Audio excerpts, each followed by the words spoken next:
What's going on? It's your boy Butler, man. What I need to do?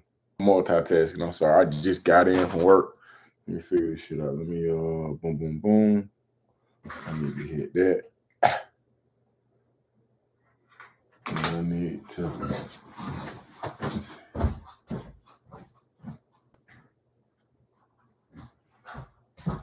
damn. All right. It's your boy Butler, man. Stay your ass out of prison, bro. It's a lot going on in the prison system right now, bro. It's a war going on at Hancock State Prison. I might have somebody that's gonna call in from Hancock. At Hancock State Prison, bro. From my understanding, the Muslims have got into it with it's like Muslim and Bloods again. But somebody told me that. Let me see. I'm gonna go to when I go to another source. They're telling me that there is a war going on with double murder confirmed at Hancock State Prison. Bro, this is stupid, bro. Okay, it says, so saying it's a post, which, let's see. That's not what I came on here to talk about, not yet. But I am going to talk about it on my other page on Best Day of My Life. I'm gonna probably do that after count time. So in the prison system, count time is like at 9 o'clock. So I got some people that's gonna call in and try to give me some details on what's going on. Say to confirm there was a shakedown that took place by prison officers. Once the offenders were allowed back inside the dorm, Ghostface, which is a white gang, I think, and Muslims began to fight and stab each other, resulting in the deaths of one Ghostface and one Muslim. This is ridiculous, bro. This is crazy. That's not what I'm gonna do my story. Uh, if you want to hear about this war that's going on right now in the prison system, man, just let me know in the chat and I'll switch it up a little bit. But I'm gonna finish this story about I think my title was I, I started realizing I was a tad bit institutionalized when I came home after 10 years. I don't like the light. Give me a little bit more light over here. Turn that thing up. Let me see. My child gave me this light. There we go. There we go. It just feel like that side of my face is dark. Okay. Uh, people said that it's this. Okay, so y'all give me 1 second. People said it's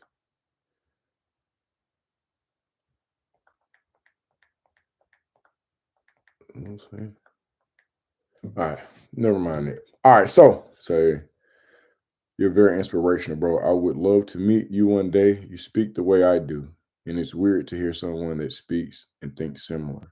Hey, man, all I can say is God blessed us. uh, and you probably smarter than me.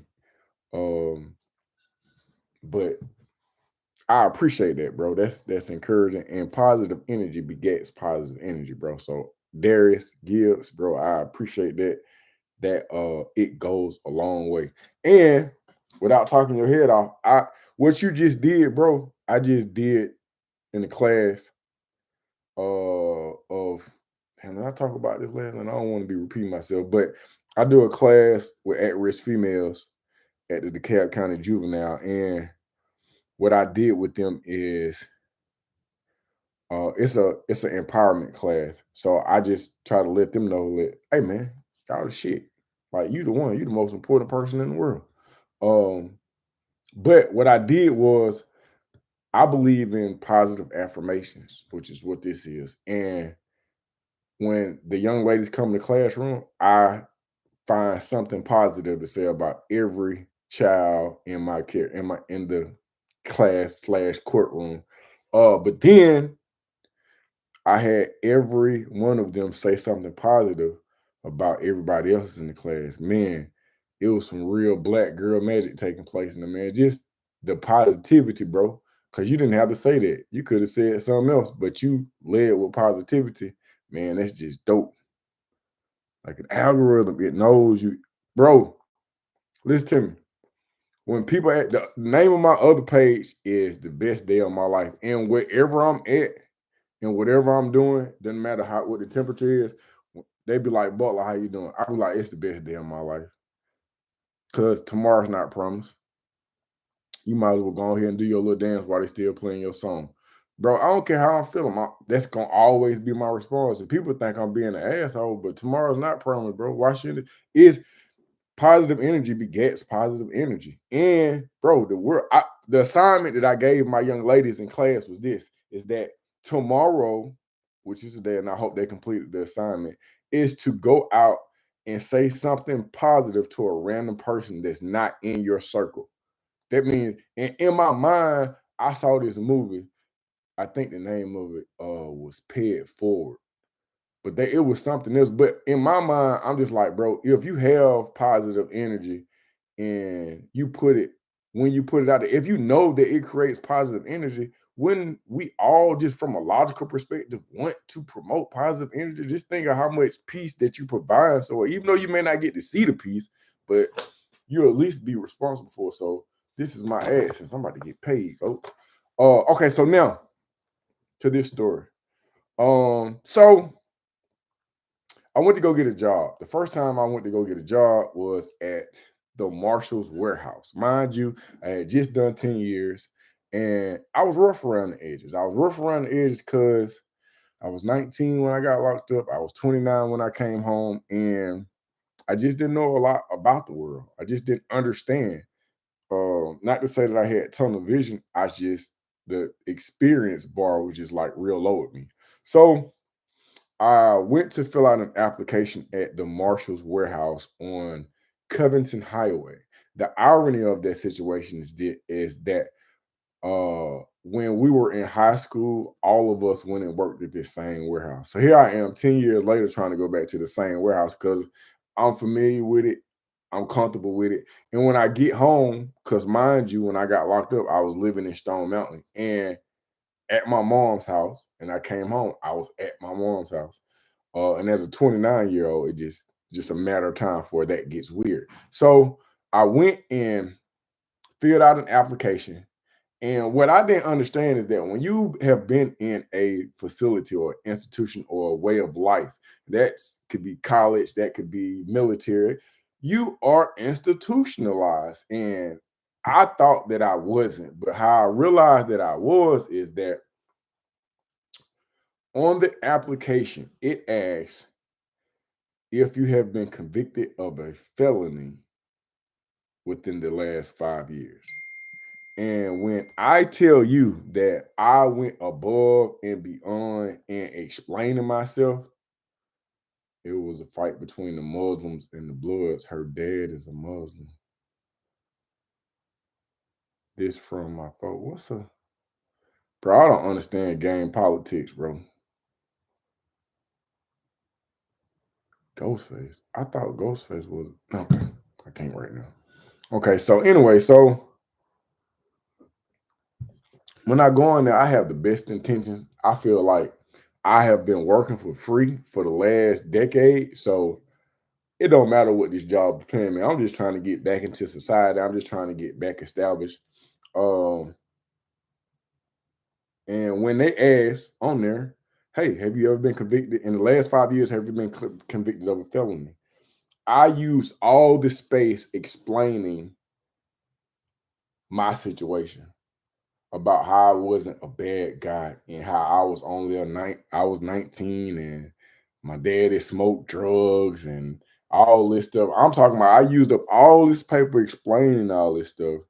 And then I turned over and I started write wherever I could write. I was just explaining, bro. Like I just wanted to explain. And I think I might have made the people a little nervous. Mind you, I'm days out of jail. Days.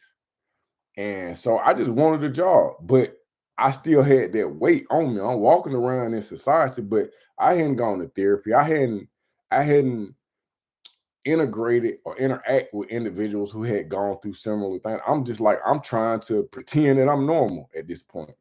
And so by the time I got done filling that paperwork out and I turned it in, bro, security was looking at me crazy because I guess like they had read it, and I think that I kind of put them on guard. And the security guard damn near asked me to leave. You know what I mean? Like they'll get in contact with you. It wasn't a weird, it was a weird interaction, but it wasn't disrespectful. But I could tell that it was something, you know what I mean? It was something off. Had I been a little bit more mature or just confident, I probably could have read the room a little bit. But here's the irony of the situation. When you're a convicted felon, bro, and they ask you, have you ever been convicted of a felony? Man, pay attention to the fine print, because they asked if I had been convicted of a felon in the last 5 years. Here's my situation. I got convicted in 1996. I came home in 2006. So if it's 2006, and they're asking me, have I been convicted of a felony in the last 5 years? Well, technically, no, I haven't. Bro, I didn't even have to check the box. I didn't have to check the box. But here's the truth of the matter. A lot of people who come home, whether they're willing to admit it or not, bro, there's a coat of insecurity. I don't care how tough, how bad the extent of their crime, bro, you insecure about everything because you're not even sure how to move around, and you've been treated like an animal for such a long period of time, and at times you may or may not have had to have put on like an animal. And what that does is it alters your identity. If you're not sure, you'll forget who you are. I thank God for my support system.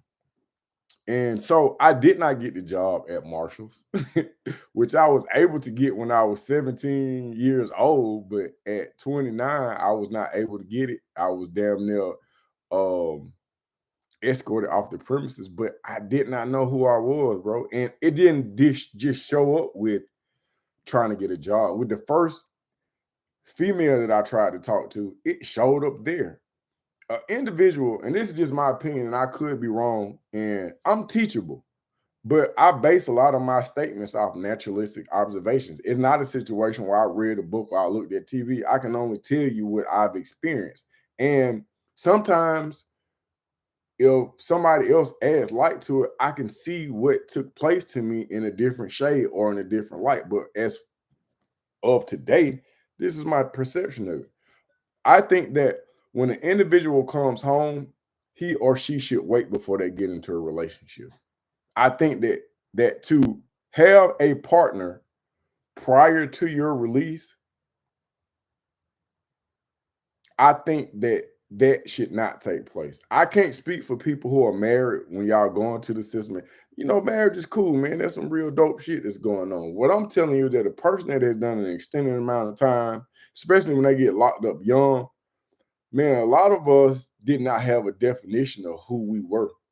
And in the community, in the work field, and in our own minds. You kind of like, okay, so in some of my early videos, I talk about how when you go into diagnostic, they cut off all your hair. They cut off all your hair.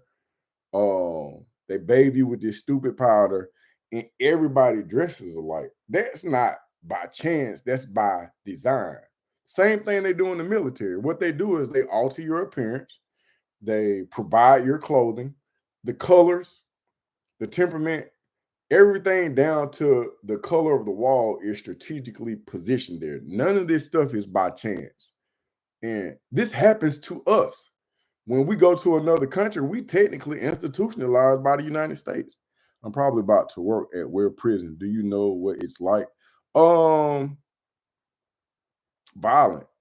If you look at my videos, Ware State Prison is where they had a riot there a couple of years ago. Bro, every prison, I don't know if you're it says 905 DZ, male or female, whoever you are, hey, all prisons and all facilities are dangerous. In the state of Georgia, there are they, how much are they trying to pay you, bro? Or ma'am? I don't know. Anyway, so yeah, when you let me know, I'll respond to it. But Um, man, what was I saying? So, oh, we all can be institutionalized. $20 an hour. Hey man, if that works for you, it'll be a blessing. Uh, I would say be weary of. I'm a black guy, bro. That's what's up, bro. My bad. Uh, I would just say be cautious, and I would say be cautious because it's just easy work. I worked in Florida. Okay, yeah, easy work is cool, man. But you got people that then got stuck up. You have a young lady who, no, that was at Smith State Prison, where the inmate, I'm gonna say inmates, the humans housed there had then snuck in the firearm, and I guess he fell in love with her or whatnot, but he ended up blowing her brains out, then blowing his brains out. Then at also at another prison, you have these gangs that have these networks of um they selling drugs, bro. They selling drugs with the wardens, with the police, and it could just get real weird. You have in the state of Georgia what has taken place. You have a innocent bystander who is not even affiliated with the prison system. He was just simply living next door to a guy that worked at the jail. The gang members inside the jail and outside the jail, because this guy stood on morals and would not smuggle. They put out a hit on this guy, and they got the houses wrong because they drove similar trucks and they end up offing the neighbor. So what I'm saying is, bro, if you're just going there to get your money, go get your money. But it's a thin line between working for the prison and working for the prison. So without talking your head off, I would say, man, if you going and $20 sound good to you, bro, get set you a goal, go after that goal and do what needs to take place. But if I had a family member, I wouldn't send them into the prison system to work for $20 an hour because it's a means to an end, but your life is worth more than that. And when you go into this environment, you lose your life in any environment, any job. But because they have a shortage of you guys, security, and there's an influx of inmates, these are violent offenders, it just mathematically just doesn't make sense for me. I think that you should get paid more. Maybe $50 an hour will sound a little bit better. $20 an hour is just, I don't know, but it is what it is, bro. Hey, good luck though, bro, and keep your head up and stay on the pivot. So now I was talking about being institutionalized to the degree where uh whenever you're going into an environment, you could be rough around the edges. I forgot what that point was, but my original point was that okay, so when you get in a relationship, if you're not married or what have you, then a lot of times men who are locked up, they get into these relationships, these verbal relationships with women who are tolerated. And it's no disrespect to those women. It's no disrespect to these women. Let's see. Kind of Trump response to airline crash. I do not do no stories on Trump, bro. I love you to death, but I do not mess with. I do not. I'm gonna stay in my lane. I ain't smart enough to talk about Trump. Um. So. So yeah, a lot of times men or fall in love with a female, they'll get married, all this stuff. The truth of the matter is this is that I don't think that an individual, and I'm just talking for myself, I don't think you know who you are. I don't think you know who you are, especially you've been locked up since before high school and you've been locked up 10, 15, 20 years and you sound good because you are articulate and the prison is feeding you food that is somewhat healthy. It's not as unhealthy as the food that we are here. It's not sodas and salt and all this stuff. You have some form of diet, so your skin look good. You've been working out and all this stuff. So you don't have the beer belly. You got that glow. You got that shine. If you don't come home addicted to drugs, because right now they got a lot of drugs in the prison system. But from a psychological perspective, man, you have not, I had not matured. I was 29, but on a maturity level, I probably was about 17 or 18. Mind you, I hadn't even lived with a woman before. Time stop when you get out. Those are facts, bro. Time do stop. And a lot of times people will try to overcompensate in other areas Well, I'll be like, I'm a hard worker, I'm gonna do this. Your mindset is in the same place when you went in. When you get out, you're exactly right, bro. You for a certain amount of time, for some people, I can't speak for everybody, but for myself, bro, that's exactly right. Cause it's like time stands still. And I talked about on my live last night that, bro, when I came home, bottled water was, I was like, bro, why are people paying for water? Bro, I could just get the bottle and fill it. I didn't understand the concept. And also, I was with my brother who, we was roommates when I came home. Bro, I was stuck in the bathroom for a long time because I didn't know that we went to Red Lobster. They took me to Red Lobster, bro, and I got stuck in the bathroom because I didn't realize it was a sensor. So for me to wash my hands. So it's these basic things that we take for granted that if you've been stuck for like, then you're around people who stabbing and is raping and is robbing 24/7. You always on the swivel, bro. You gotta decompose to one degree or another. And find out who you are. Like if you never paid bills and you never had your man, figure out how to pay bills before you move in with somebody, bro. I came home when I was 29 years old. I didn't move in. I didn't move in with anybody successfully, successfully until I was like maybe 40 years old, bro. But I'm slow to move because once I see you make a mistake, or I'll be like, this don't feel good, it's weird. I live alone right now. I'm 47. I live in a 4-bedroom house. So I'm still adjusting. My daddy did 24 years and came home talking about what was going on when he went back in 1977. People were like, bro, all that's that. That is so true. And what baffles me is sometimes we used to be kingpins and we used to be all this stuff. Hey man, don't come home thinking that it's not. It's not. And my whole thing with just coming home and trying to break the law, bro. Hey, if you was any good at this shit, you probably wouldn't have went to jail. So the advice I give people, and most of them don't listen to it. Because if I talk to a lot of people that's coming home, because they're just like, bro, I see you doing this, I see you doing that. And everybody say that they want to help. But this is what I know. When you initially come home, bro, you're not ready to put in the work. You got to find out who you are. Some people are. Some people are light years ahead of the norm. And I tip my head out to, and I've worked with some individuals like that. Like I did an interview with big his YouTube is X-Cons Talk. This brother right here. Than anybody else. And there are things where you have to go by brain This power, brother right here. He's psychological quality, and psychological quality is okay. Anyway, but bro was what happened to Boatwright? Whew. All right, I'm gonna touch on Boatwright and then I'm gonna come back to my story.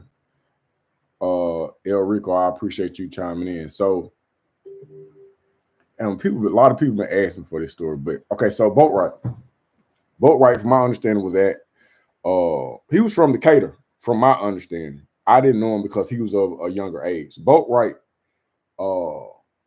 he died at Alto, but so this is how it breaks down. We're at Alto. Alto is a place where, bro, you can't trust nobody.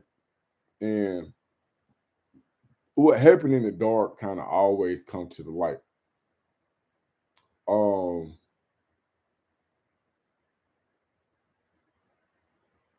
I'm gonna speak lightly on Boatwright because I don't want to disrespect nobody. First of all, I'm gonna say rest in peace to Boatwright, and no disrespect to Boatwright.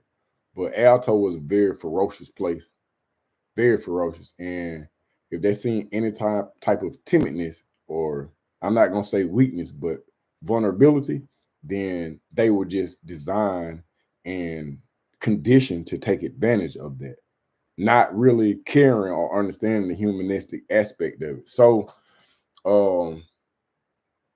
from my understanding, and I was there at Alto when Boatwright passed away, but they tried to grape Boatwright, minus the G. They tried to grape him, and it was 3 individuals that tried to do this. And when you're in the cell, you can rig your doors up. You can rig your doors up, and they rigged the door up. No, the door was rigged up. From what I've heard and what the paperwork shows is that they tried to shout out. They tried to choke him out.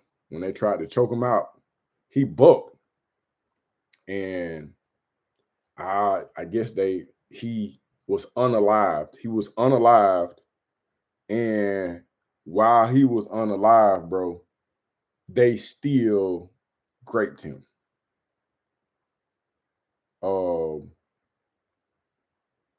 then somebody came around and locked that door. So now you have 3 individuals locked in the room with somebody. And when the GBI come, the police, everything, they're like, they found,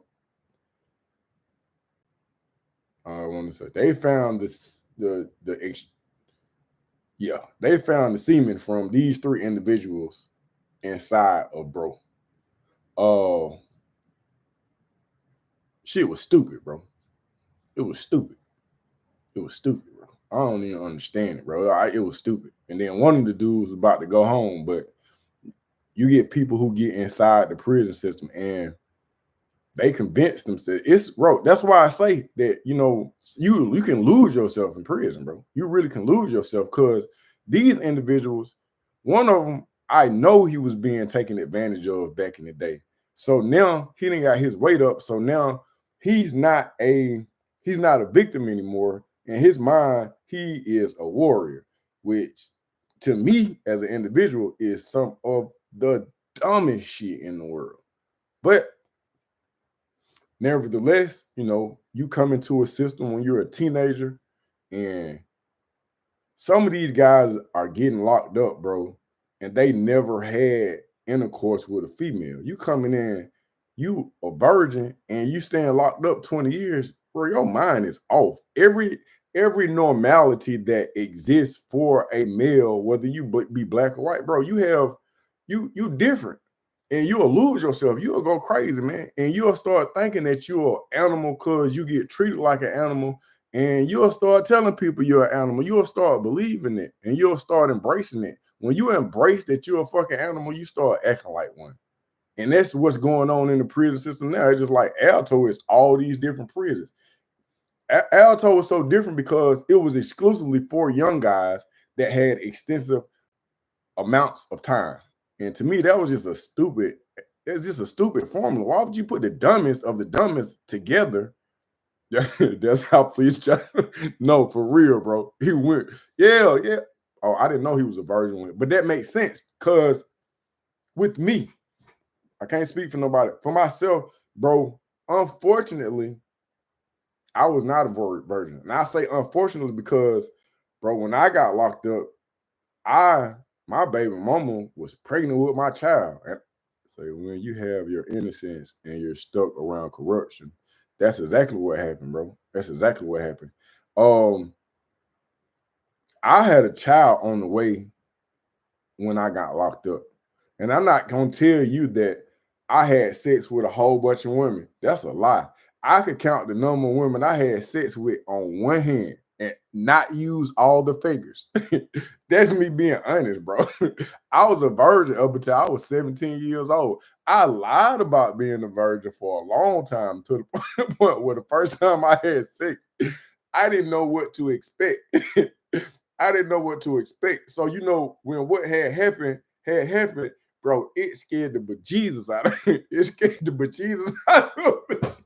She was like, "Are you sure you've done this before?" I was like, "Yeah." But I didn't even know this was supposed to happen. This is some bullshit. But my point is that I hadn't had sex with like a long list of women, bro. But the interaction that I had prior to my incarceration, it helped define who I was to the point where I understood that I was not attracted to men. Had I been attracted to men, I would have interacted with them. But it's just like black eyed peas. I don't eat black eyed peas. But when you take an individual that has not had so many experiences, I got locked up at 19. You talking about these people getting locked up at 12, 13, 14 years old. Think about how impressionable a 12-year-old is. And then, and I'm not speaking to the amount of time or their moral compass. What I'm saying is that you got 2 life sentences, or you got a life sentence, or you got 20 years. Like 20, you got 20 years, bro. So if you're 12, you get out when you 32 years old. So now you have a 32-year-old who's on the street, but mentally, emotionally, bro, you still did. So then here's what you're dealing with.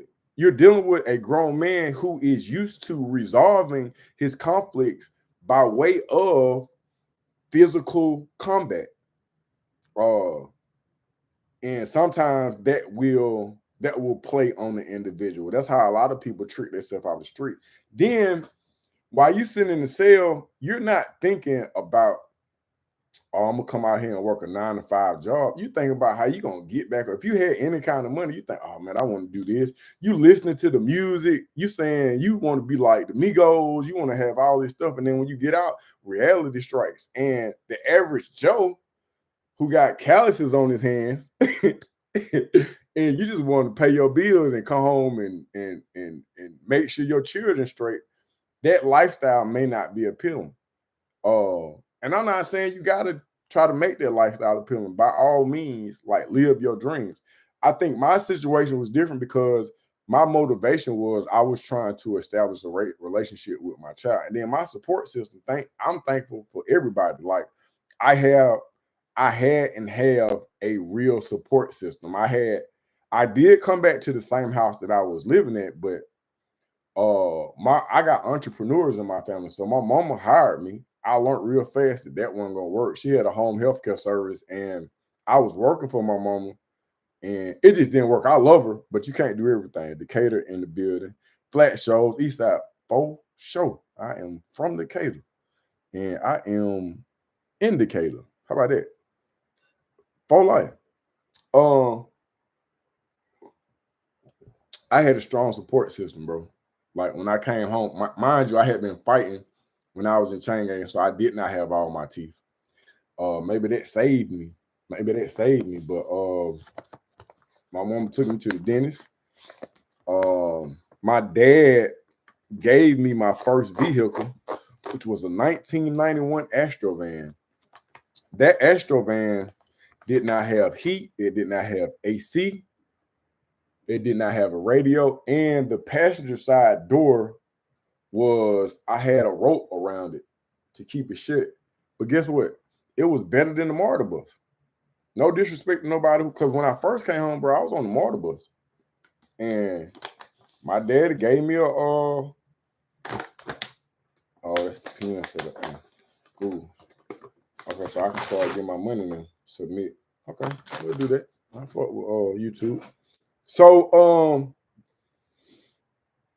So yeah, I was in that Astro van, bro. But to me, it was like you could have just gave me a Hummer or a Bentley truck, because bro, I went from nothing. I had something to ride. I had something to ride in. I had put me a radio in there with some double D batteries, and I had my leather coat on, and I was riding, bro. You couldn't tell me nothing. And that job that I didn't get at Marshall's, it taught me the power of entrepreneurship, because when you go somewhere to get a job and you don't get that job, whether the person is willing to admit it or not, it does something to your ego. You feel like you're not enough. And a lot of times when we feel like we're not enough or we can't coincide with the norm, we resort back to that in which is that we're comfortable with. And I'm just being honest. Sometimes jail is comfortable to people. That's a fact. That's something that people won't say. Hey, when you go to a place, whether it's supposed to be prison or bad or not, you going to a place where you don't have no bills.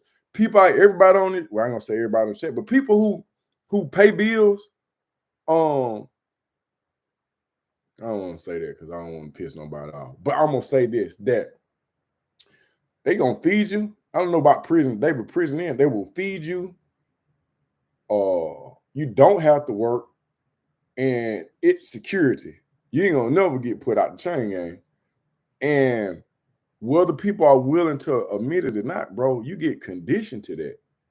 I know people now who are my age and they've spent more time. My brother, my blood brother, who is back in the custody of the police, he spent more years in prison than he spent on the street. That's your home. Well, I don't want to say it like that because I know some people that have spent a lot of years in prison, and these people be teaching me about things that I can't even wrap my mind around. So everybody that has done a whole lot of time, they're not like that. I'm not going to even put that kind of energy out there. But there are some individuals who they think they're strong, they say they're strong. On the paperwork, it looks strong, but upon examination through naturalistic observation, no, not at all. Not at all. Not at all. And um that's how you have that revolving door, because in the back of your mind, you're not going out saying, oh, I'm ready to go back to prison. But then you're not taking the measures that it requires in order to stay out of prison. So with me, I had to make that transition because it's a very thin line. It sounds cool to say, oh, I'm rehabilitated, I'm never going back to jail. If this was true, if this was true, then everybody who said that they were going to stay home would stay home. Mm-mm, mm-mm. You got to be active. You have to actively stay free. And you have to stay home for a certain amount of time so that you're conditioned to be on the street. And that takes support. That takes a strong mind. Because a lot of people, they come out and shit don't work for them, or they see people doing. I know I've seen people doing stuff and they start getting to me. I'm like, man, people be traveling. They be going, they be leaving. Shit, I'm just trying to pay these bills on time. Man, that's discouraging. I'm looking at Instagram like, man, this some bullshit. But then that's the power of entrepreneurship. I learned real fast. I was like, I'm not gonna make enough money on this job to be happy. I'm not gonna be able to. This is how I look at this. You get a job. Okay, let's just say you got a job. You got a place to live and you got a car note. Bro, when you work, you're gonna work this job. This job is gonna give you enough money to pay that rent and to pay that car note and get you some chili cheese fries if you work some overtime. That, that sounds like slavery to me. It don't matter. I can put in all the overtime. I can sleep in this motherfucker. When I'm I'm looking about how much I can get paid, how long I can work, and then I'm just looking at the reality of the situation. The reality of the situation is that is slavery, bro. If I got to spend most of my time at work so I can have a bed to sleep in and a car to drive, I'm only sleeping so I can get rest to go to work. I'm only driving to the job. Bro, that's slavery. That is slavery to me. So to me, I was like, well, I can keep trying to find better jobs or I can start me a business. And that's what I did. I started me a business. Luckily, I had got that financial aid check from Atlanta Tech and I bought those two inflatable tents. And so that was my first jab at, no, that wasn't my first jab. My first jab at entrepreneurship is this. In the state of Georgia, in the state of Georgia, in Cordell, Georgia, is the watermelon capital of the world. Yeah, that's what they call it. So when I had that Astrovan, that 1991 Astrovan, me and my mom, we went to go see my brother. I forget what prison he was at, but as we were going down there, I saw that we was riding through Cordell. So I said, Mom, hey, when we come back, I want to buy a van full of watermelon. And she was like, okay. My mama has always been an entrepreneur. So that's what I'm talking about, that support system. Because somebody else would have laughed it off and be like, bro, you're doing some bullshit. But it's because of that. We stopped. And when you go to Cordell at the time, I don't know how much watermelon costs now, but they're like $1 a piece if they put them on. But if you go out there and pick them, it's 50 cents a piece. 50 cents for a watermelon. I'm gonna come back. So now, so I'm gonna keep it all the way real. So we was in her van. She had a minivan. So I load her van down with watermelon from Cordell, Georgia. I come back. I'm living at Kensington Station. My rent is $450 a month. That's the apartment that me and bro was talking about last night that they broke into. I take the watermelon out of her van. I put them all in my 1991 Astro van because I'm an entrepreneur. And my sister Beverly was working at the Waffle House on Covington Highway, and this was in the summertime. So she allowed me to sit in front of the she allowed me to sit in front of the Waffle House and sell watermelon, bro. So that's what I did. But I was selling the watermelon for, I think it was like $5 a piece, 2 for $8. And what I started to learn about myself is that my selling tactics or capabilities was one of my strongest elements. Because it was the 4th of July. I was like, no race, no, I'm not on no racist stuff, but I was telling people as they pulled up to the Waffle House, I was like, hey, man, the body is made up of 90% water. I am literally selling you life right now. I say on this 4th day of July, essay, pick this watermelon for you. You got to get 2 of them. You got it. You contemplate. Then I always throw God and I'd be like, you know what? I see you think about let the Lord use you. I'm not going to say nothing else, but just allow him to have his way with you. Let Jesus use you. Bro, and I was selling watermelon and then I gave some away. But then I'm so institutionalized that when I get done selling watermelon, I say to myself, because in chain gang, if somebody steal from you, then if they'll steal from you, they will take advantage of you sexually. That's just always been my mentality. So there's a thin line where I draw that out like, bro, you're not going to steal from me. You're not going to disrespect me because where I'm from, the next move is you're going to give me a name like Gina or Pam. And that ain't what's going on. So me, bless my little stupid heart, I would take the watermelon out of the van every night and transport them into my apartment. These is big Cordell, Georgia watermelons. So 1, maybe 2. Needless to say, I didn't need no gym membership because of my mentality, because I was like, nobody's gonna steal anything from me. Bro, who's gonna steal a truck full of watermelon, bro? Who cares? You pay 50 cents a piece for them, bro. Go to sleep. When I tried to leave them out in the van, bro, I would get up and I would glance out every 5 minutes. It's that institutionalization, bro. You gotta, I'm being honest, bro. I just felt like I couldn't take a loss. It's like somebody is stealing something that costs $1. Something that costs $1 out of your lockbox could cause for me to stab you with my knife and for you to stab me with your knife, and then my homies stab your homies, and then that's how you have war. Because I just found out that the prison war I want to say his name, but there was a prison war a couple of days ago between some Bloods and some Bloods. Bro, this was over somebody stealing something. It was over somebody stealing some minute stuff, bro. And it could have been avoided, but he just kept stealing and kept stealing. So he lost his life. So what I'm saying is I had that mentality and I was like, nobody's going to take it. But I lost time, bro. I lost time. But I did learn things. You have to give yourself time, bro, because a lot of stuff, nobody can tell you about this. Hey, man, that's stupid. Sometimes you got to like, I thought I could sell shoes. At some point in time in Atlanta, the fake Air Force Ones, the Nikes, like it was just like real hot. This was both before people started being able to look at your Air Force Ones and tell that they was fake. So I would go down to the flea market on Metropolitan, and I would buy tennis shoes from the Africans.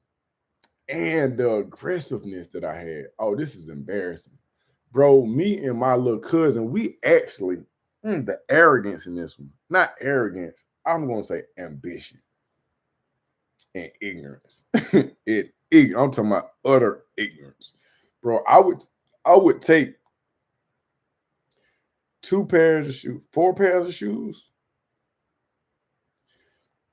We've got 2 pair. I got 2 pair. I got the left shoes in, 2 left shoes, 2 left shoes, and he's got them. And swear to God, I would walk into Lenox Mall and go into the shoe store with these shoes. Hey, what size you are? Oh man, this is some of the most unprofessional shit in the world. This is ridiculous.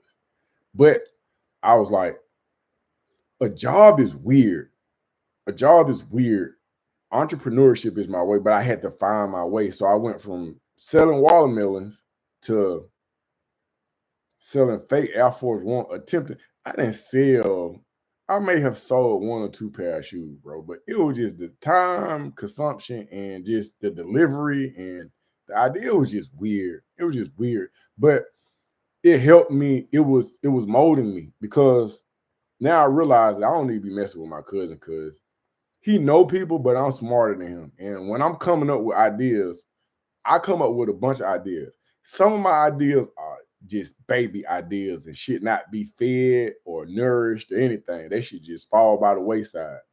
And some of them can be encouraged. But when you talk to somebody who don't really have a whole bunch of experiences or life lessons, then anything you come up with is gonna suffice.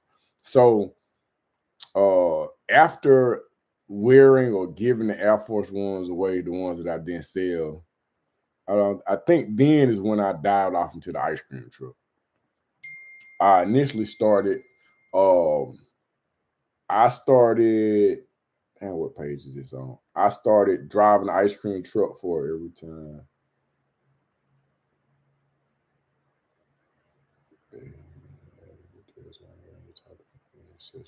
Okay, whatever. Um,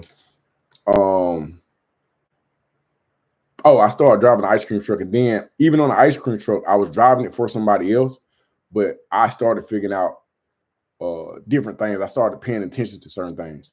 Do you believe Jonathan Banks is faking his experience in prison on IG? I don't know who Jonathan Banks is, bro, and I can't really speak to anybody else's experience.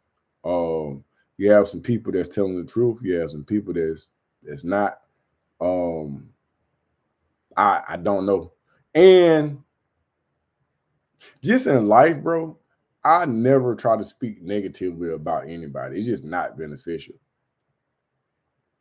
I'll link his IG, but it looks like he's being harassed.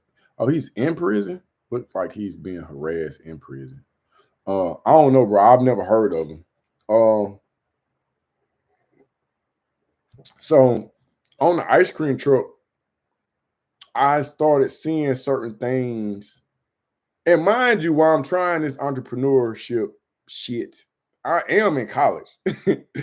I am going to Atlanta Tech for marketing, which by the way was one of the dopest experiences I ever had. Because my goal was when I came home, I don't know why, but I was infatuated with Morehouse. I was like, man, I want to go to Morehouse so bad. Like I want to be a Morehouse man. Because while I was locked up, I was like, bro, you could have did something with your life. Because like I say, you a fucking horrible criminal. I am and was the worst criminal in the state of Georgia. I am the dumbest criminal that you've ever talked to. So I wanted to go to college, bro. I wanted to be a Morehouse man. So I couldn't just enroll at Morehouse. So I had to go to Atlanta Tech. I went to Atlanta Tech and I was like, I'm gonna do my 2 years here, get my associates, and I'm gonna see what the process is and I'm gonna figure it out. But that entrepreneur bug bit me. I wrote a book while I was in Alto State Prison. Do I have a copy of my book, bro? I wrote a book. The title of it is Shouting. So when I got to college, I was around thinking minds, bro. I was around people who, they thought outside the box a little bit. And so I just put my first book in the print. Let me see if I can pull up online because people gonna think I'm lying. I'm gonna put up Shouted by Dana Butler. But I wrote my first book while I was in prison. Shouted by Dana Butler. I don't have no copy of the book. I have taken it through images. This is my book right here. It says William Banks. Check it out and would like to your opinion based on your experience. Sorry to derail your business combo. No problem, bro. I appreciate you even messing with me for real, for real. But I'm definitely gonna check it out. So let me blow this up. While I was at Alto, ain't this no bigger, bro?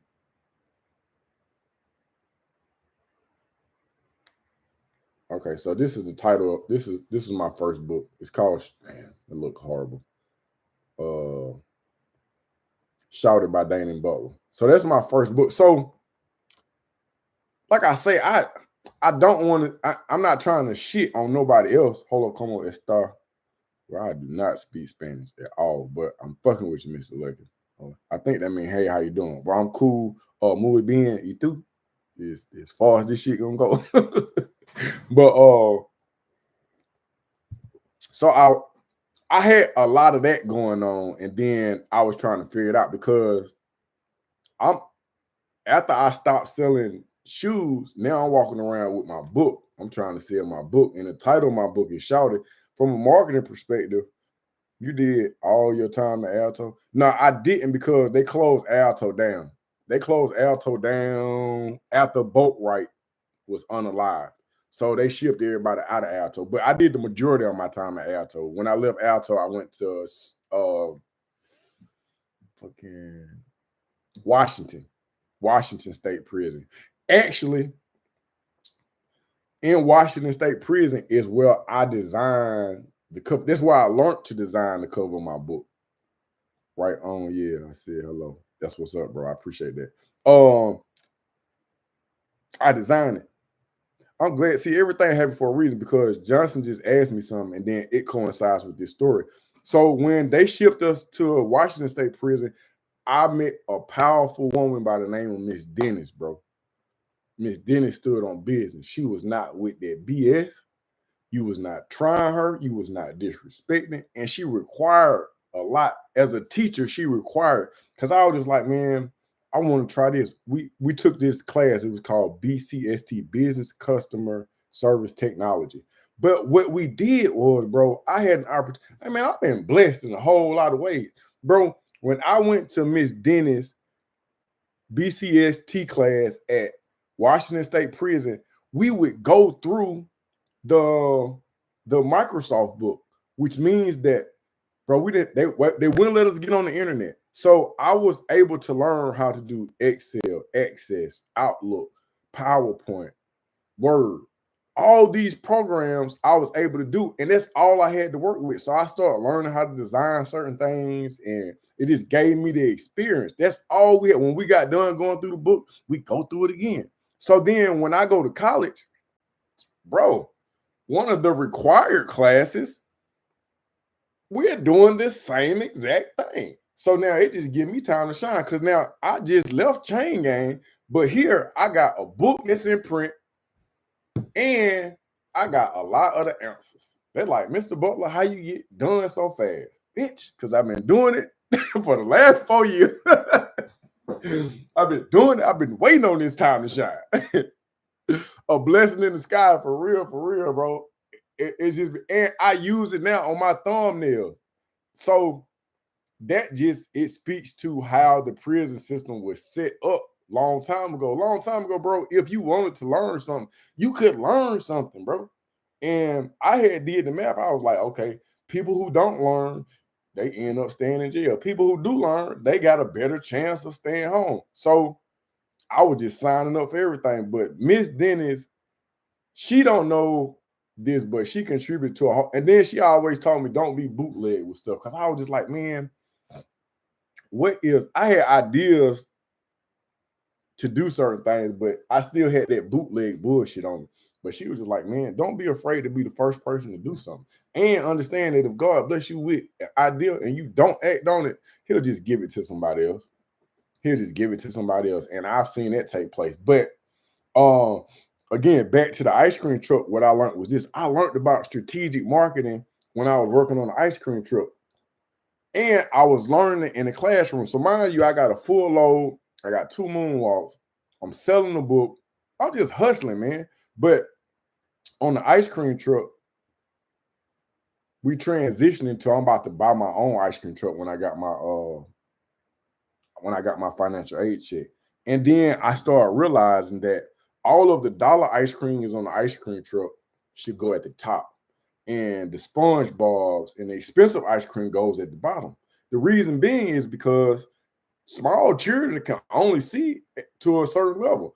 You don't want them looking at the dollar ice cream. You want them looking at the $4 ice cream. But then I started learning different type of things in marketing class, like when you start thinking about the color of the sign for Wendy's, it's like red, white. I don't think it's no yellow, but Chick-fil-A, red, white. Burger King, red, white. Most restaurants have McDonald's got red, white, gold. They have a certain color symbol, the same pattern. I'm sorry, pattern. It's not by chance, it's by design, because these colors they do something to our taste buds. So I'm learning certain things like that. So when I start seeing the world from a marketing perspective, I was like, man, a lot of shit be thrown on us and we really don't even understand why it's thrown on us or how it's thrown on us. So I was just like, this was just beneficial to me. And I had another teacher at Atlanta Tech. She didn't take no shit neither, man. She brought this is how I got messed up with math. Cause I'm gonna say this and I'm creeping up on my hour. When I was at Cross Keys High School, I played football, basketball, and baseball. And I probably was good at baseball. I maybe love basketball and fucking hated football. And to this day, I don't even watch sports. It just doesn't appeal to me at all. But in the state of Georgia, guess what? If you're on the basketball team, some teachers, they'll just give you a passing grade. I don't know who that teacher was on the back hall, but he used to be an old football coach. As long as I was playing sports, he would give me a C in math. And at the time, I thought this was the dopest shit ever. I was like, man, I ain't got to do shit. I know I'm going to get a C. I'm going to get a C, worst case scenario. So I'm not paying attention. Bro, math is one of the most important subjects that I could have fumbled. So, mind you, when I get to jail, I do go get my GED and I pass it with flying colors, but it's some basic stuff, basic. When I come home and I enroll in college, the math is not so basic. The math is not so basic. And I don't realize that because my last couple of years in real school, I've been given a specific grade. I wasn't even good at football, bro. I wasn't like, no. He was just giving it to me because that's what they do. I fucking sucked at math. And then this is how it really got bad. My math teacher at college was my age. He was my age. And he was, no disrespect, I ain't gonna say that. But let's just say, bro, I seen my math teacher at, this is when, what's that big old club in East Point? It was big, bro. It was a long club. It was called something. I can't think of the name of that fucking club. But it used to stay open till about 4 o'clock in the morning. Damn, what's the name of that club? Anyway, it's in East Point. If anybody in here from East Point, Atlanta, it used to be a club back in the day.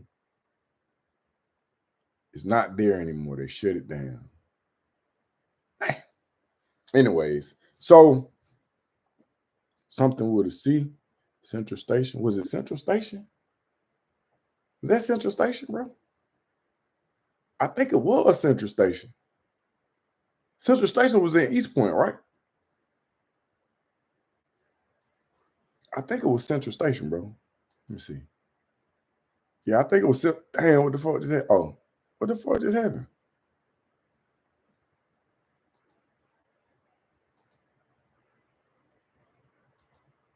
Bro, what the hell my page go to?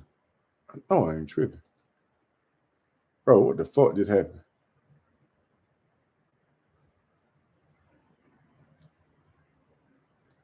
Oh, there you go.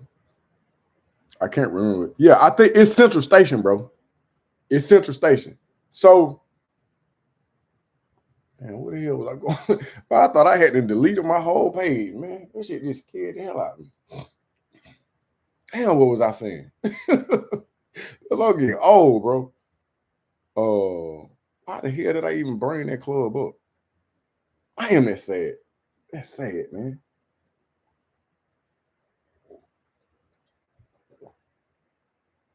Damn. Memory going like, oh,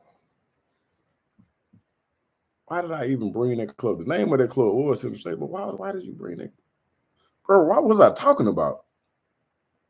Marketing? How the fuck did we get to Central Station? Why did we go to Central Station? Why did you bring that up? Or the one that told the story about Tyler and Vote Right, or was there somebody else told her? Oh, my math teacher. Well, appreciate that. Darius be on that. Darius got to give me teacher vibes, but yeah, my math teacher. Then I'm gonna answer your question, Joy. But I seen my math teacher at the club, bro. I seen my math teacher at the club. Worst shit in the world. Cause we just got cool, bro. We just got cool. I bought him a drink. He bought me a drink. Next thing you know, me and the math teacher, bro, we at the bar politicking. We over here, we got too cool. He passed me with an A. He passed me with an A, bro. Oh man, this was the worst thing that could have happened to me, man. Cause I made an A. I'm like, man, this college shit cool, bro. And then the next teacher I went to, bro, the next teacher, I cannot think of her name, but she is the teacher that every student should have. Let me tell you something. Her tolerance for BS was non-existent. Bro, I took her class 3 times. 3 times. 3. The first time I failed her class, and I can't think of what math it was. I think it was I don't know what math class it was, but I took it twice. When I took it twice, I took her the last 2 times. So when I failed it the first time, bro, and then I was like, all my other grades on point. I'm the man. Like, I'm doing this. I done wrote a book. I'm the project man, because I got at this time I moved. Now I got an apartment. I'm cool. I'm the one that's doing homework. I'm loving school. I'm loving college, bro. So I had all this going for me. So when I went to her with my excuses, this is what she asked. This is what she said. She said, Mr. Butler, do you know what's required of you? I was like, yes, ma'am. She said, do you have the ability to accomplish what's required of you? I said, yes, ma'am. And then I was going to ask, she say, then get it done. I said, yes, ma'am. She said, get it done. Get it done.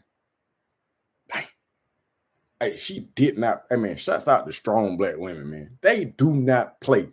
They'll bring some up out of you, man, that nobody else can bring up. Like, my therapist right now is an old Black woman. I ain't even on no racist shit, but old Black women, bro, they bring some up out you, man, because they know how to pat you on the back and kick you in the ass all in the same motion. And she wasn't going for that nonsense, bro. She was on me until I passed that class, man. But I never forget that. Had I had her in high school, I would have been a different individual, bro. Because this dude was just passing me. This dude just passed me. And I'm gonna tell this one last story, and I'm gonna get up out of here, bro. I'm playing basketball. I'm starting to center down on the sports I'm gonna play. So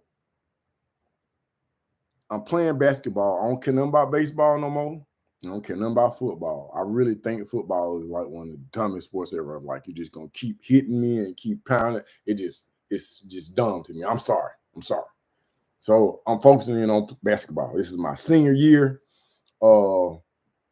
And rest in peace to Coach Savage at Cross Keys High School. But that dude showed me something that day, man, that caused me to eventually drop out of school. It wasn't his fault. But this is what was going on. So in the state of Georgia, you have to have a certain GPA. You have to have a certain amount of classes, or you will not qualify in order to play sports.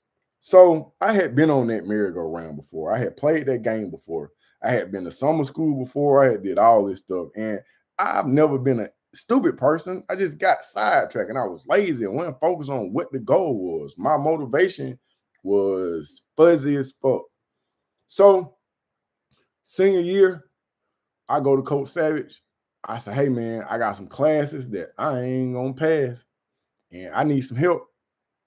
So, I've been playing 10th, 11th grade, and I'm starting to get a little weight on me. I'm starting to dunk the ball. And Coach Savage he was just like cool. Matter of fact, I seen Coach Savage at the club. That's a whole nother conversation. This after I had dropped out of school, and at the time I wasn't fucking with him. But anyway, so I go to Coach Savage. Mind you, I'm like distraught. I'm like, man, help me, help me, help me. We go to Coach, we go to Miss Scott. Miss Scott wasn't doing nothing. She wasn't budging. She wasn't budging because Coach Savage hadn't interacted with the other English teacher, and it just wasn't. It was bad blood. We went to the Spanish teacher. She moved me from a 65 to a low B. Went to another teacher. He went to two, maybe three teachers. Three teachers he went to, and they took my grade from failing to passing. And to be failing 3 classes is some bullshit. You ain't got no business playing no basketball. You're a fucking idiot. You ain't got. But that's how the system was. And mind you, I ain't no great athlete. But he go and he get. So now I'm passing all my classes. The world is a better place. So I think. So I thought. I started doing the math on. I was like, okay, so I'm gonna qualify. I'm gonna be able to play. But then I started looking at the hours. I'm like, you know what? I don't have enough hours to graduate on time. That's gonna be dumb because I want to walk with my class. I want to walk with my class, and that means if you're from the DeKalb County, they had something called open campus. Open campus, you can go to open campus for maybe 2 semesters, and it would geek your hours up. It's almost like a 2-for-1. So I'm walking down the hallway. I'm crying. I'm sad. And I come to the realization that, bro, not only I ain't gonna be able to play basketball. I ain't gonna be able to play basketball. I gotta go to open campus. I have to withdraw today to go to open campus. Basketball is over with. That shit it's done. Cause you're not gonna be able to graduate on time. So me and the council didn't have a good nobody. I couldn't see that far. Like I'm late on my get my shit together type thing. So I'm like, shit, well, I got the grades I got to go to open campus, and then I still be able to graduate on time, but no basketball. So I'm like, well, it is what it is. Bro, Coach Savage went back to those teachers. I swear to God, bro. Coach Savage went back to those teachers and told them to give me my failing grade back. I don't understand why he did that. Now, truth of the matter is, I didn't earn those grades. But, man, I understand why he did it, but it just seemed like some real sour ass shit, bro. Because now I'm not going to be able to play basketball. And now I got to go to open campus for what I think is going to be 2 semesters or a semester so I can get enough hours so I can graduate on time. But only because you talked to this lady, these teachers, and got me some extra classes, which I didn't deserve because I didn't earn them. But now, bro, why you go back and tell these people to lower my grade? Like, how would that benefit you? Like, I just don't understand it. And like I say, it wasn't his fault because I didn't earn the grades, but you went and you vouched for him. It just seemed like it took effort to go. That was some sleazy ass shit, bro. I'm sorry. It was sleazy as fuck, bro. But his name was Coach Savage. Rest in peace. So I still go to open campus. I go to open campus, and I was like, well, whatever it takes, I'm just gonna have to do what I got to do in order to graduate. Because now I just want to walk with my class. I'm like, if I can do that, and then the guy from the military, this is when they start swarming around you like buzzards and shit. So I'm like, man, worst case scenario, I'll just go to the military. I did not know what I was gonna do after school, bro. Nobody was having this man-to-man talk with me. In retrospect, I understand, bro. I was scared as I didn't know what was gonna go on, bro. Cause I'm about to be a grown person. I'm about to be, bro. I had no idea. I had no idea. Nobody was talking to me about what to do after school or what a man like. I did not have a relationship with somebody to tell me what to do. You're not going to go to college with a scholarship. But, bro, at that time, if you get a GED, you qualify for the Hope Scholarship. And if you got to go to open campus and you got to go to summer school, you still can qualify for the Hope Scholarship. You still can go to college. You still can go try out for some of this. You can do all this stuff, but I didn't have any. And I'm not making an excuse because I did what I did, and I was wrong for that, and that shit was stupid. But when you take an individual, bro, who don't know a lot, bro, you be trying to figure stuff out, and you be trying to be cool, then you try to listen to this music, then you smoke a little weed, bro, you gonna make some decisions that's gonna affect the rest of your life, bro. And unfortunately, I just made some dumbass decisions, man. So I get to open campus, and at first, this is the coolest place in the world. Cause you got all the cool people, all the freshest. I'm talking about Polo and Nautica and Hill Figure for days. People is pulling up in caprices and Impalas and Catalinas and Cutlass Supremes and eights and bowls and the parking lot smell like a Snoop Dogg concert. Everybody smoking reefer. You got the baddest females. You got the coolest dudes. You got everybody who been messing up at regular school. It's all at the same place. It's like a Tupac and Snoop track in 1995. I'm talking about this is peer pressure at its finest because everybody's cool. Ain't no lames here. Just all the people that weren't doing their homework that now decide they want to try to graduate on time. You got niggas with ankle monitors on. It's just so much. I had never been to school with so many real and bad in my life, bro. I was dumbfounded. And so I was like, guess what? I'm not gonna miss no classes because I know what my goal is. My goal is to graduate on time. My goal is to, that's all I came here to do. And then I started seeing the females, and the females was just cool. Like I'm coming from Decatur, so I'm thinking I'm a little Polo shouted. No, no, no, no, no, no, no, no, no. You go to Cross Keys, sir. You got people coming from Redan. You got people coming from from Stone Mountain, from McNeil, from Southwest DeKalb. You got some real hitters. If you was in that era in 1990, man, you know exactly what I'm talking about. I'm talking about, man, this shit was like freak me at school. This shit was a trap for you, boy. Cause I'm smoking with females that we on the same page. Yeah, said things at the same time. Yeah, it was just cool. And slowly but surely, man, I just began to lose grip on what was going on because I came here to double up on my class. So here are the rules to open campus. You get 2 halves. Long story short, you can only miss about 3 days and then they kicking your ass out of it. Ain't no excuses, ain't no doctors, none of that matters about nothing. Your ass miss class, you late, you could be late and come to class and sit and experience the class, but on paper, you is marked absent. And what started taking place is that I got way too comfortable. I've always been a solo artist, but I would go smoke and I would come to class. And it's just, I'm not the smartest person in the world, but after I smoke, it is done. It is over with. It's a wrap. You talking about trying to smoke and going to learn anything? Listen to me. I think I'm smart. I'm probably legally remedial. And then you add THC, and we ain't even talking about that powerful weed. We talking about some 1996 weed. We talking about mid regular, bro. It's frying my brain. I'm out of here. And bro, it didn't take long. I was getting handed up for humble stuff. One time, my dumb ass. This is how I get 1 half taken away.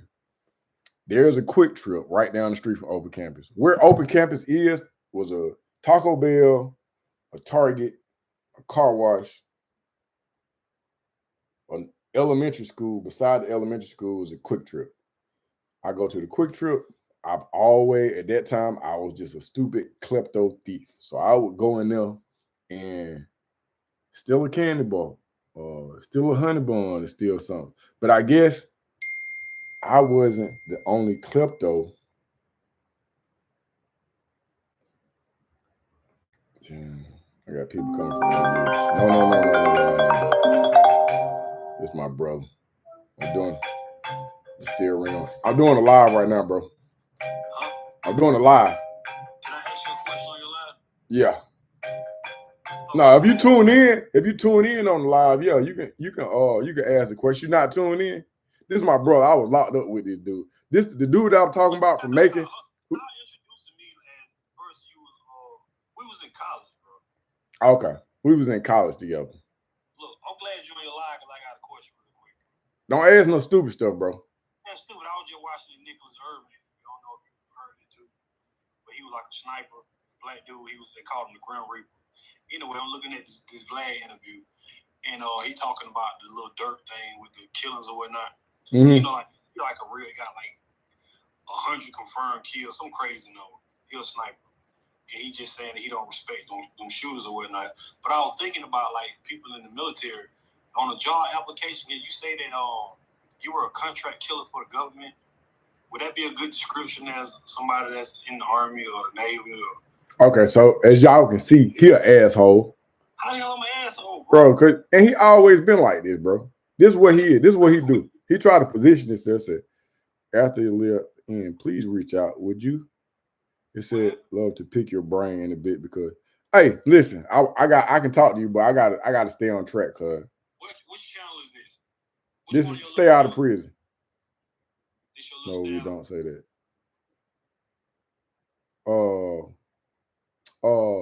Stay Out of Prison. How many little viewers you got on there? All right. Bye, bro. I'm not doing this shit with you right now, bro. I'm not. Yo, look. Bro, get in the chat, bro. I don't have time, bro. All right. So, sorry about that. My apologies. Okay, so no, we don't say that. Say after live and please reach out. We'd love to pick. Cool. I'll leave you. I'm about to put my my email in there. Then we'll exchange numbers through. We manage anger. And I will put my phone number up there, but I realized that when you put your phone number up there, bro, people who is not intended for will actually reach out to you, and this shit could get weird. It could get so weird. Then we manage anger at yahoo.com. Okay, so now, fuck. The number, bro. Things would get weird. Yeah. It already did, bro. It already did. And then I wasn't used to it at first. I was like, oh, people are calling. Damn, motherfuckers kept calling. Then they kept calling. I was like, yeah. Don't yeah. You shoot me the email, bro. We'll figure it out. But so I got caught stealing at the Quick Trip. When I got caught stealing at the Quick Trip, I had to make a run for it. Unfortunately, I still had a class, but then I ended up running away from Quick Trip, away from the school. And the good thing is I didn't get caught. Or maybe I should have got caught. Maybe that would have stopped me from doing the stupid shit I ended up doing. So I get caught. I don't get caught, but I got a half. Then one day, I was smoking with this girl. I can't think of her name, but she was my height, bro. And she was fresh. And she had this black skin. It was like, oh man, she was just the prettiest thing in the world to me, bro. And she smoked cigarettes, bro. So I smoked a cigarette with her. And we cigarette buddies now. So the thing about it is you weren't supposed to smoke on the campus. And I'm smoking. So when I'm smoking, the security guard come in. The security guard come out there. He said, hey, all of y'all right here, come with me. So me, I'm always trying to think ahead. I was like, this is not going to end well because when we go to when we go to the office, we gonna get a half. When you get a half, I ain't got no more halves left, so I'm gonna get kicked out. So I said, no, that ain't how this gonna go. I get in the front of the line. He said, y'all get in the line. I still, even though I'm remedial, I think I'm one of the smartest remedials, if that makes sense. So I was just like, okay, um, I'm gonna get in the front of the line.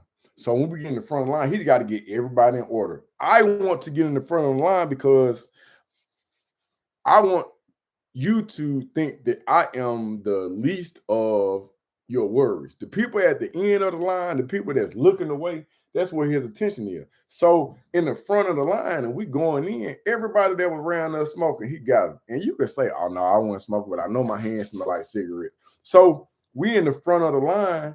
When we're in the front of the line, and I open that door. I don't wait for him to tell me to go into that door. Boy, I take off. Who? I'm gone. You ain't took nobody's name or nothing. Boy, I'm out of here. I'm out of here.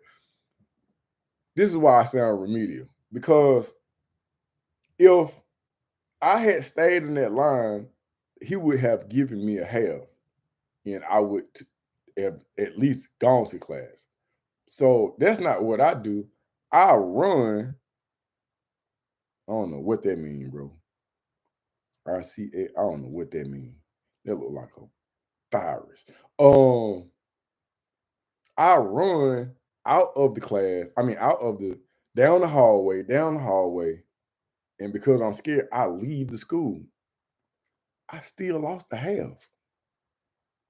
I still lost the half. So lo and behold, bro, I end up dropping out of school because I had to use up too many halves.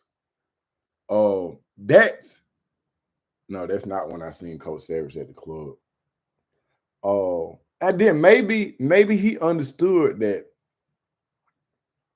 I wasn't gonna be shit. I don't know what it was, but it still wasn't cool for him to do what he did. I I ended up dropping out. When I dropped out, I started working with my uncle Emery, whom I just seen today, man. Um, he had a roofing company, so I started working with my uncle Emery, and I was doing roofing. I was doing roofing, and I had the child on the way. But I had been doing roofing since I was a kid. So, at this point in time, he gave me a truck. I had a guy that was working with me. I knew how to go out there and work per square foot. I could take a crew out there and get a roof. We'll put the felt down. We'll do it, all types of stuff. Okay. Last story, then I'm gonna tell you how I got weird, and I'm gonna end because we passed the hour and 22 minutes. So this is how it gets weird for me on the roof, bro. Cause I'm making money. I'm staying with my aunt. Hey, this is therapeutic for me too, bro. Cause I'm going through a lot of this stuff, man. So I thank y'all for even paying attention to this. I just realized how therapeutic this was for me, bro. But it's not. It's like going to my therapist around on my motorcycle. So here's the year. It's 1996. What happens in Atlanta in 1996 that just sticks out? The Olympics. The Olympics come. Conquer over there by Christ God's holy third day resurrection. Okay, that's what's up. The Olympics come to Atlanta in 1996. So I tell you, I'm working for my uncle's roofing company, Brown's Roofing Service, and everything is cool. Um, I have dropped out of school. I'm working full time. Uh, I'm probably getting paid maybe $500-600 a week. I'm learning the roofing game. Um, I'm riding with Bonds. Bonds is a guy. He's a white guy that is a business partner with my uncle Emery at the time. And Bonds was just like a big white brother, bro. He lived out in Conyers, and Bonds taught me a lot. It's about Bonds didn't take no shit. He just was a kick-ass white dude that used to drink beer and smoke weed. He was just a good old country boy. And my cousin, who is my uncle's son, uh was there from Detroit, but Barnes was like a real dude, bro. And he told me, he was like, man, shit goes funny for you, bro. You can come stay at my house. But at the time, Conyers seemed like it was a million miles away. Mind you, I done had 2 houses out in Conyers now. But so lo and behold, bro, we're downtown, man, and the scene is like this. There's a line of telephone booths that they're throwing up. This is how long ago this was. That they used to still use telephone booth. Ronald Miller, that's my brother, yo. From college, yeah, from college. So I am. We're working on the roof. When we're working on the roof, it's a lot going on downtown because the world is coming to Atlanta. What's up, Charlotte? The world is coming to Atlanta. So the world is coming to Atlanta, and people are speedballing. So we got this contract downtown where we putting the roof on the place. We're doing the it's not shingles. It's like that hot stuff. I forget what we were doing. It wasn't shingles though. We was on a commercial building. So maybe we was doing there's a roll of modified and you take the torch. I'm doing community engagement, bro. You take the torch. Anyway, so we're doing work on the roof. And there are these wires and stuff and poles hanging off the roof. And so we're trying to clean the roof off so we can put the modified down. And I'm about to pick one of the little copper wires up, and then Barnes and my uncle tell me to step back. And so we down here, bro, and there is a copper wire. There's a copper wire hanging off of the roof. So when Barnes and my uncle Emery go to pick the copper wire up, it hits the power line. And if you know anything about copper and power lines, bro, it was just a big explosion. I wonder if that would have been in the news. That was 1996. It was 1996. But so when they hit that wire with that copper, what took place is a big explosion took place. Lust war against the soul. Beware of my soul. Bro, come on with all that, man. So there's a big explosion, and it's just a bunch of smoke on the roof. Y'all talking about, bro? And there's just a bunch of smoke on the roof. And I remember seeing Bonds. Bonds, he used to always have on a rag, a blue, red, white, whatever. He always had a rag to keep the sweat. And Bonds, the copper wire that I was gonna pick up, Bonds had picked it up. And on those commercial roofs, sometimes you got these poles that come out of the roof and they go up to the air or whatnot. Trolls have come through. Yeah, bro. This shit is weird, bro. But so Barnes is stuck between the wire that he picked up and this pole. And I'm not understanding how, although I have been taught in school how electricity works, I'm not thinking to move Barnes away from him, bro. We sitting there looking at Barnes, bro. Barnes is stuck between the pole. Fucking asshole. Barnes is stuck between the pole and that copper, and it just got him. He just stuck, bro. And it's just like it's electrocuting him. Bro, Barnes' bandana catches on fire. While I am looking at the dude that I rode to work with, he is being electrocuted and his bandana caught on fire, bro. This was the scariest shit I ever seen in my life. I'm 19 years old. I done dropped out of school. I say I'm gonna go and I'm gonna work because I fucked up and I'm gonna make the best of it. And then, bro, this shit happened. This shit threw me all the way off. It threw me out. Now, my cousin asked me, a grown man, because I started crying, bro. I'm sorry. I ain't no tough ass dude, bro. I ain't listen. Me and Barnes was like, the white uncle that I had that would punch a motherfucking, I mean, would punch a person in their face. He really didn't, um, he wasn't with the status quo. He was just like kind of himself, man. And he had my back. So we had that. And I'm 19 in, but I've been working with Bonds since I was like 13, 14 years old. Summertime, this my job. I'm doing roofing. So brutal and traumatic. So Bonds is he dead. Bro, stop doing stupid stuff. So Bonds is he fall to the ground. Then my uncle Emery, he fall to the ground, bro. I can see where my uncle Emery got his bracelet, where it's burned through his skin, where his ring, like you can smell. It's just all. It's just a weird situation, bro. And I remember when he was in the hospital, he was just like, man, he had his keys in his pocket. His keys burnt through his skin, bro. It was just bad, bro. The news was there. Of course, they didn't blow it all the way up.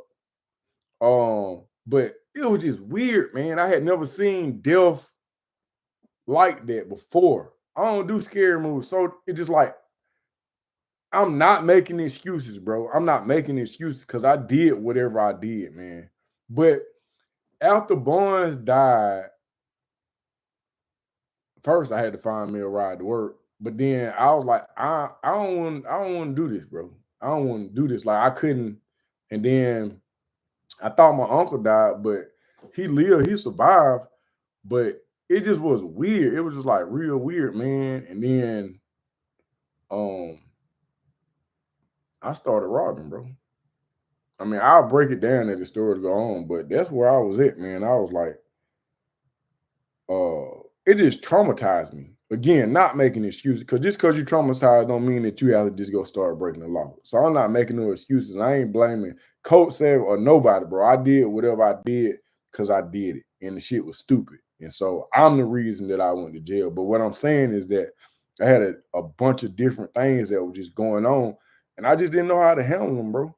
I didn't know how to handle them. So what I try to do now as an adult, bro, when I deal with kids, bro, man, I just ask them like, where you at right now, bro? Like what's going on with you? Like, I know what's wrong with you. Tell me what's right with you, man. And I just try to be where I thought or I think that I was missing. And that's all I know how to do. But I try to do it in a way that is um attractive to success. I try to interact with them. Sometimes I have to be not silly, but I have to show you when you interacting with kids that think they tough, you sometimes got to say some tough shit. So then they'll be like, oh, yeah, yeah, yeah. He kind of throw it off. And then they'll listen to me. Or a lot of times, if I show up and I got a suit and tie on and I speak English, like they shut down. But as soon as I be like, oh, yeah, and I did 10 years in prison, then they're like, oh, okay, okay, okay. So I just use it to my advantage, bro. But I, damn, this has been therapeutic, bro. But I just realized I just went through a whole lot of stuff, bro. I went through a whole lot of stuff. Again, not blaming nobody, but you do have to take certain things into consideration, man. Rest in peace to Bonds. Uh, it just was a weird time, bro. It was a weird time, but that is when Bonds died, and I tried to rob. I, the first time I robbed somebody, bro, I probably got like 50 cent in an old expired model card. Shit was stupid. Uh, it was not successful at all. But when I come back on tomorrow night, I'll tell you about that first robbery. But yeah, that's it, man. Hey man, I appreciate y'all. I appreciate everybody that responded. I appreciate everybody who logged in. Darius, get at me. 904 DZ, bro. Much respect. Much respect, bro. Keep your head on the swivel, man. Don't let them folks get your hand up down there. Johnson, Jordan Johnson, bro. I appreciate you. What else we got on here? Join Mr. Lucky, bro. I appreciate you. What else we got? We got Upstart. Upstart. I'm gonna check that out. I'm gonna check out William Banks. I'm not sure who it is. El Rico Ezra. I hope that answered your question about Boatwright. Rest in peace to Boatwright, man. Oh yeah, and Boatwright's family sued Alto the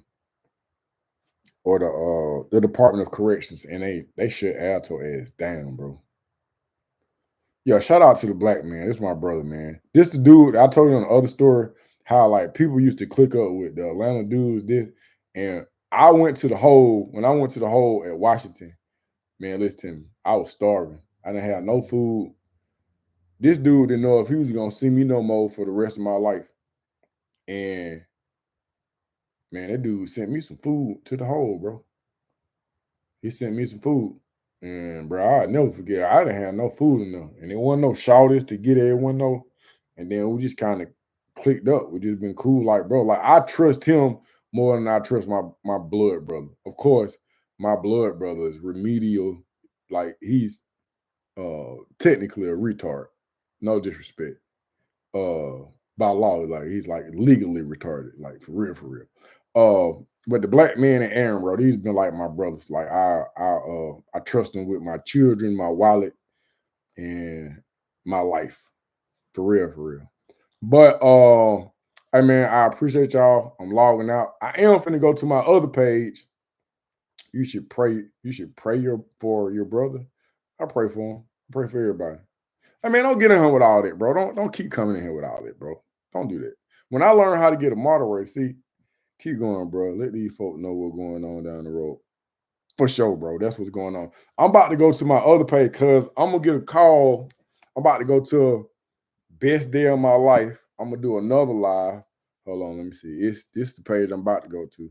I'm about to go to at best day of my life because I'm expecting a call from the chain gang, and then